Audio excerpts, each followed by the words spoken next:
Oh, yeah. We are on. So we're going to talk about what? 10 questions you should ask before considering a broker. Very extremely important, wouldn't you say? Yeah, especially for anybody who's never dealt with a real estate broker, they should know what they're getting into. So ask the right questions. So let me ask you. So you interview a ton of people. I I do. interview a ton of people, agents trying to be realtors. And at some point in the interview, I might say, "Do you have any questions?" And they'll go like, "No, not really." It always blows me away. You're Well, you're you're considering a career move of your that will change your life, and you don't have any questions. sometimes that's Hmm. because you did such a great job in the interview. You Oh, covered a lot of those okay. That's questions. why I hear that all the time. No wonder. In other words, I'm a great. No, never. Yeah, well, that's a good point. You covered everything. All right. I go through a lot of any questions. This, no, you answered all the questions I had. All right. Well, that sounds So reasonable enough. So we're going to ask that, give you some ideas on what to ask your potential broker, and we only ask you pay attention very carefully because these are important questions, and these aren't loaded in our favor. Well, I don't know if they're loaded in our favor or not, but they're really not. They're for any broker, not to make us look good or whatever. It's just a matter of question you should ask any broker you're going correct. to consider. So I got to pull it up here. Hopefully we can see that. We see that on the. Nope. I got to go here at the screen. And now I got to go here. All right. Number one. Will you be? Oh, you asked me. I'm sorry, John. Sorry. All right. Will you be directly competing with me if I'm coming to your office and I'm going to be an agent at your office? Will you be competing for leads with me?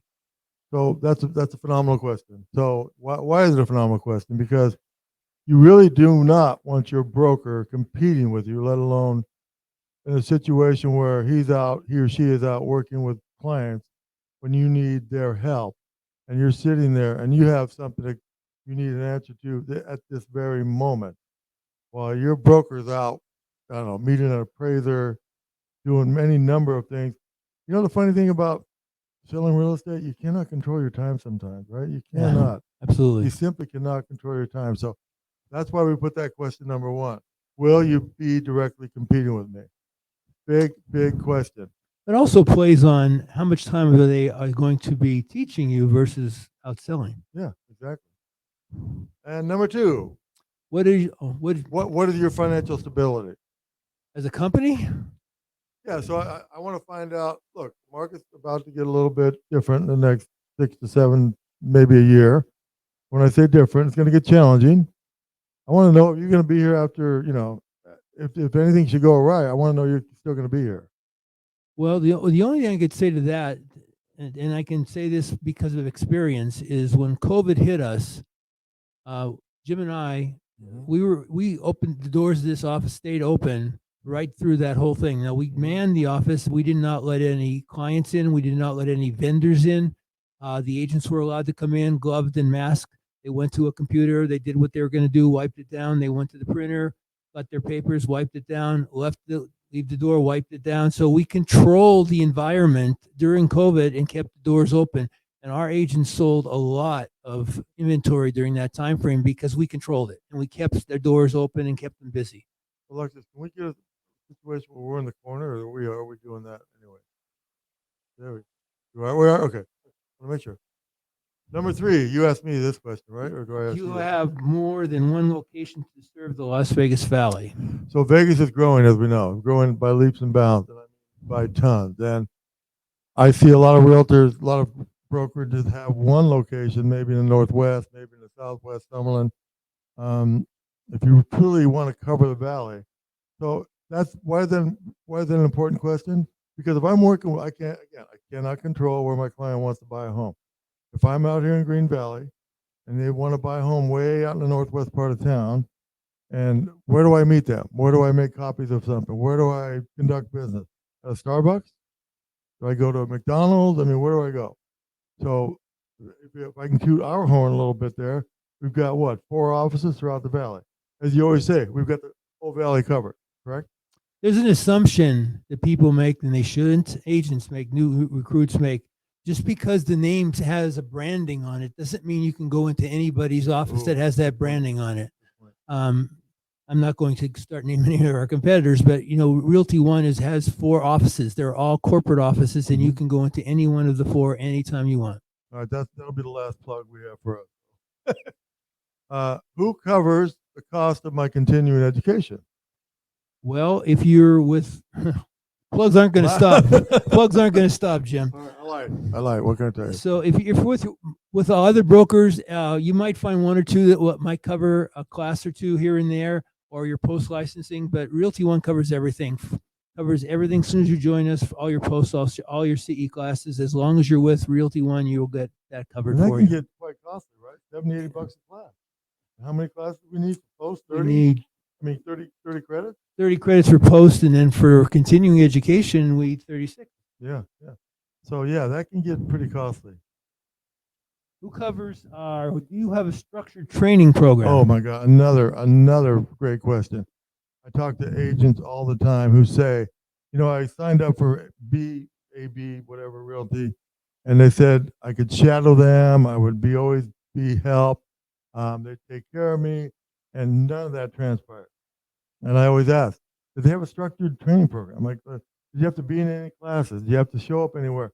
No, it was all about come in and work with me, shadow me, and all that. That's the way you want to get trained now.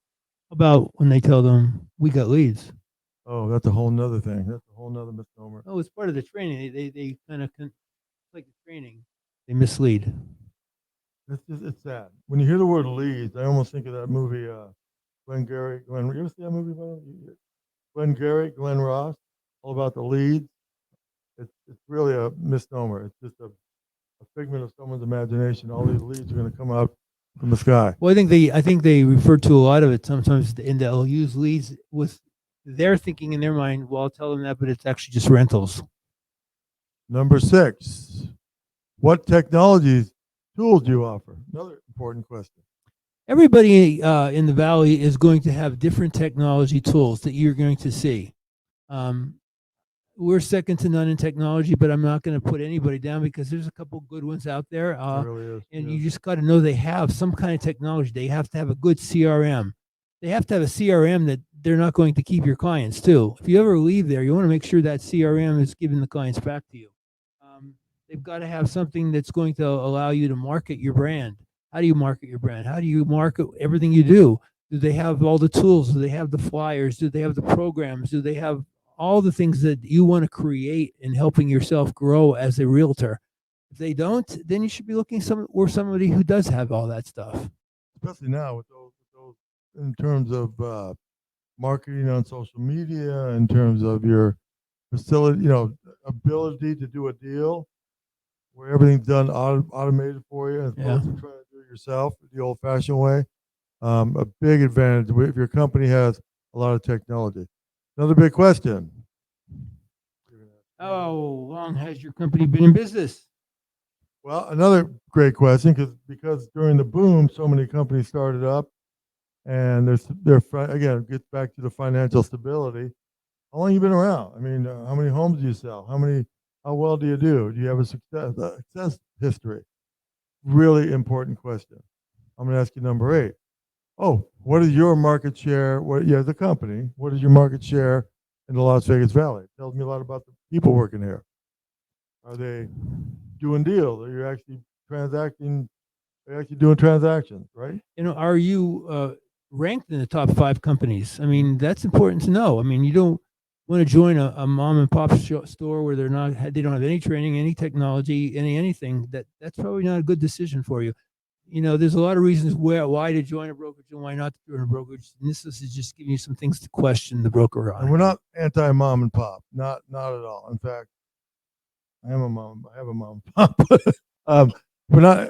It's just I think real estate is getting so sophisticated and growing so large, and with the Zillows of the world, it's getting harder and harder to compete. There are those that do it, but it's getting more difficult by the year. Who reviews my paperwork? Another important factor. So as you do all your paperwork, how do you know you've done it right? How do you know you didn't make a mistake? How's that work?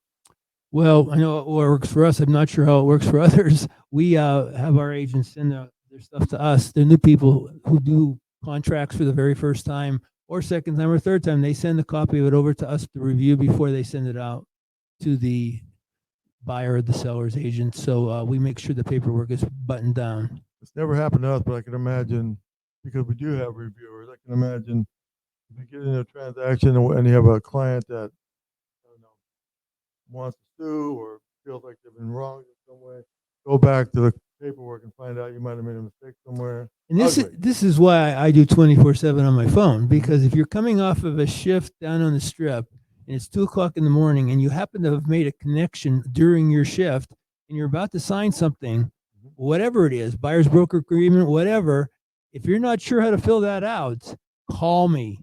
Don't put something on paper that you're not sure what you're putting on paper. Call me and we'll give you the right answers. Very cool. Well said. And the number 10 answer, should the need arise, do you provide legal services? That's back to that E&O question again. So we mentioned this earlier in another broadcast that we did.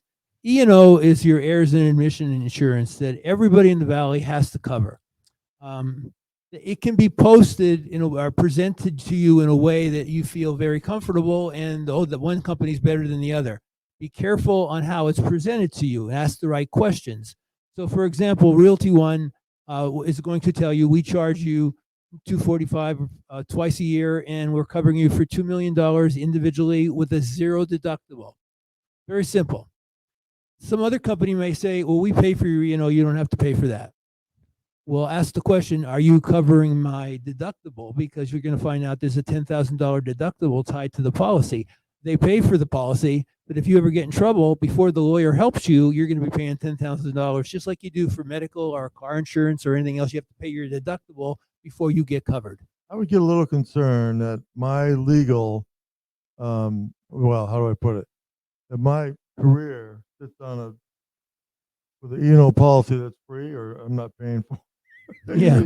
How many times have you been woken up to the fact that I thought this was going to be such a great deal and it's really not? Right. Every single time I try to cheap out, you pay for it, right? I just see a lot of ads out there, recruiting ads from different companies, and they'll say free, and right away exactly what it is. If you check it out and ask the right questions, you're going to find out that E&O is actually costing you a lot of money if you ever get in trouble or you ever get named in a lawsuit. I think we went through that pretty well without plugging Realty One Group, even though we would have liked to do it in every situation, because I think we stand far and above the field when it comes to a lot of those things on that list. But we tried to make it as unbiased as we could. We did a good job, poor job, medium job, what? I think it covers it well. I mean, unfortunately, a lot of these topics, no matter what you put on the paper, you're going to bring up in an interview. And you're asking the question. So we're just trying to warn them what to look for and what not to look for. Regardless of where you work with, who you're going to work for, just call us if you have any questions on any kind of real estate matter in terms of brokerages and how to conduct real estate, what's it like to be a realtor, all the above, right? And with that said, we ready to sign off? We're to sign off. Have a Have great good one, day. everyone. Bye-bye.